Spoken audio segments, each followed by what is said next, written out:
நானே பார்த்தீங்கன்னா, சனி, ஞாயிறு 2 நாள் தான் பார்த்தீங்கன்னா, ஒரு 8 மணி வரைக்கும் தூங்குவேன். அதுக்கும் பார்த்தீங்கன்னா, இன்னைக்கு வேட்டு வச்சுட்டாங்க. ஏன்னா ஸ்கூல் வச்சுட்டாங்கல்ல. காலையில எந்திரிச்சுட்டு ஹாஃப் டேவா இருந்தாலும் ஸ்நாக்ஸ் செஞ்சு குடுக்கணும்ல. குலோப் ஜாமுன் மிக்ஸ் இருந்துச்சா, சரி அதுலயும் ஒரு பேன் கேக்க செஞ்சு பார்ப்போம்ன்னு சொல்லிட்டு ஃபர்ஸ்ட் டைம் ட்ரை பண்ணேன். ஆனா டேஸ்ட்டு சூப்பரா வந்துருச்சு.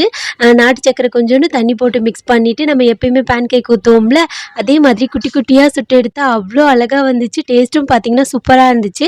கண்டிப்பா ட்ரை பண்ணி பாருங்க. அப்படியே பாப்பாக்கு வந்துட்டு ஸ்நாக்ஸ் பேக் பண்ணியாச்சு. இன்னைக்கு அவங்க ஸ்கூல்ல வந்துட்டு ஏதோ ஜூஸ் காம்படிஷன் சொல்லியிருந்தாங்களா, எல்லோ கலர்ல ட்ரெஸ் போட்டுட்டு வர சொன்னாங்க. இருந்த எல்லோ கலர தேடி கண்டுபிடிச்சு எடுத்து போட்டு விட்டாச்சு. நம்ம பிள்ளைங்களுக்கு ட்ரெஸ் பண்ணி பார்க்கும்போது தான் தெரியுது, பிள்ளைங்கலாம் வளர்ந்துட்டு இருக்காங்கன்னு சொல்லிட்டு. மாஷா அல்லாஹ். அஃபீனம் வந்துட்டு நல்லா வளர்ந்துட்டாங்க. இம்புட்டுக்கான்னு இருந்தாங்க. இப்ப இவ்வளோ பெரிய புள்ளையா ஆயிட்டாங்க. அப்படியே பாப்பா அமுச்சு வச்சுட்டு கொஞ்ச நேரம் அம்மா வீட்டு வாசல்ல உட்காந்துருந்தா, புதுசா ஒரு பூனை வந்துருந்துச்சா, அதையும் பார்த்துட்டு அத்தா கூட வெளில வாசல்ல உட்காந்து பேசிட்டு இருந்தோம். அஃப்ரா குட்டி பார்த்தீங்கன்னா, போன உடனே அம்மா வீட்டு தொட்டியில ஊஞ்சல் ஆடிட்டு இருந்தாங்க. அப்படியே டீ போட்டு தரேன்ம்மா, குடிச்சிட்டு போம்மான்னு சொன்னாங்க. அம்மா கையால டீ குடிக்காம இருக்க முடியுமா? அப்படியே குடிச்சிட்டு வந்தாச்சு.